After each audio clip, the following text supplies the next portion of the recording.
My name is Jesse James Williams. This is Christ in a Culture War. I think that is what the podcast is still called. And I want to clarify that real quick. Probably going to shoot a couple of videos. And I came to a realization recently. So the last couple of nights I have been at a revival at First Baptist Church here in D. Queen. And Blake Martin, if you don't know who Blake Martin is, he has a TikTok channel. And I think it's Blake Speaks Fire. But look up Blake Martin. Super awesome. Dope guy, man. Got to meet him this weekend after revival and speak to him a lot. He complimented me on my Jordans, complimented him in his Jordans. And man, he was preaching a lot about addiction, but he got to the roots of what addiction is and how it all goes back to sin nature, right? And so Christ in a Culture War, for me, when I started the podcast a long time ago, started off as a blog where I thought it would be this culture war about like politics and stuff like that and bringing Christianity into it.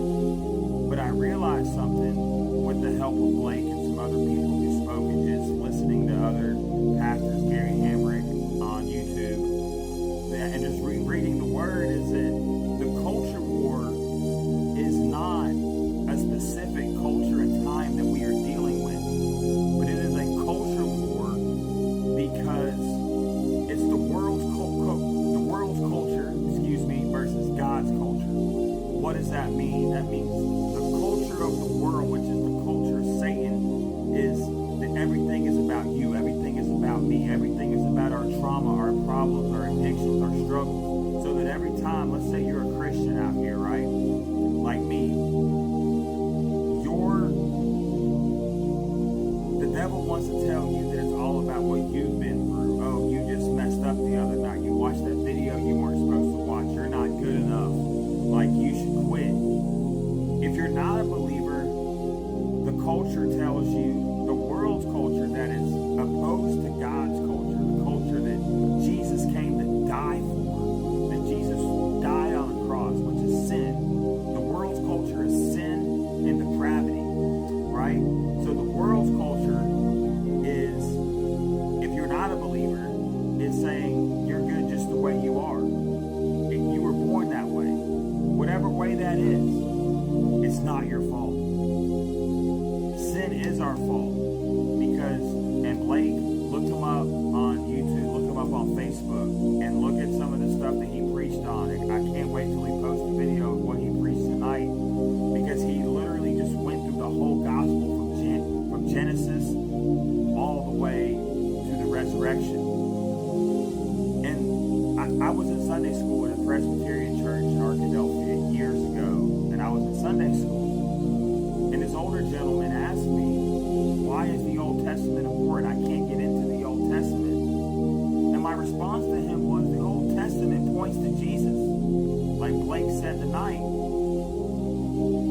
the entire story of the Bible points to Jesus. What he was saying is, and it's true, that the fall of man in Genesis chapter 3, Genesis 3:15 is the first prophecy, right? And I know that there's some people who disagree with that, but I believe, and a lot of other scholars believe, and I don't mean other scholars, I'm not a scholar, I'm just a guy speaking into a camera, is that Jesus said, or God told the serpent that the seed of the woman will crush the seed of the serpent. And everything else is pointing to the future coming of the Messiah. Not only the Jewish Messiah, but the Messiah of the whole world. And so, Christ in a Culture War is not about like the hip-hop culture and liberals and conservatives and all that. And I'm not saying politics aren't important, because there are certain things in politics that go against the Bible, right? There's certain things like abortion and certain other things that are the antithesis of the gospel. But it's Christ in a culture war, and the culture that I've just realized is the culture of the world. Because the world, in its sinful state, that claims there is no Messiah, that Jesus wasn't real, they made up the Bible, all these things that people throw at you and have no way to explain. I have some paintings behind me, right?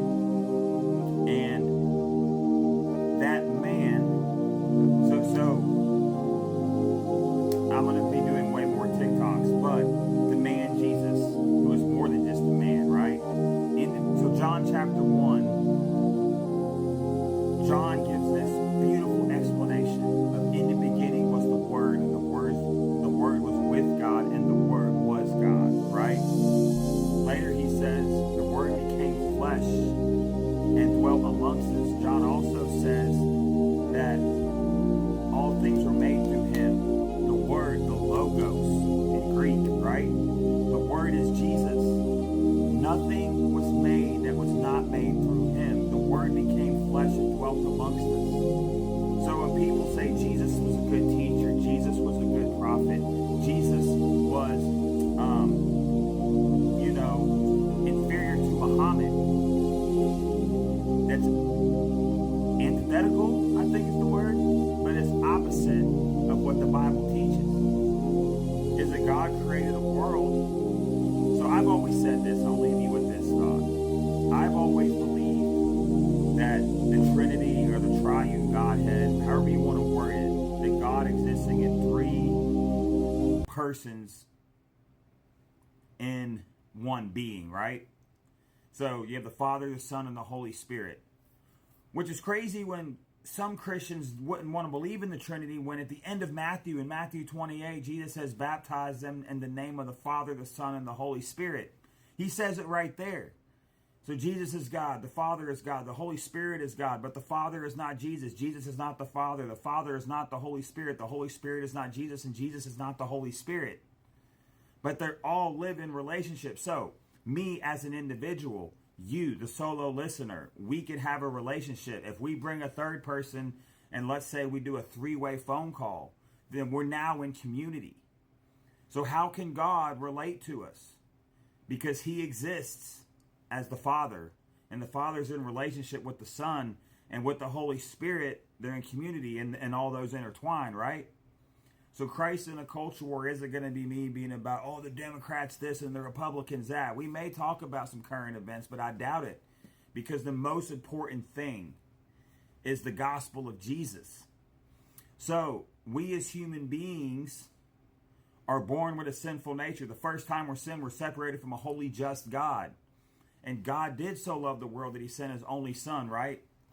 Blake talked about Barabbas. They literally... Pilate brought out Barabbas, who is a thief and I think guilty of insurrection, maybe even a murderer, right?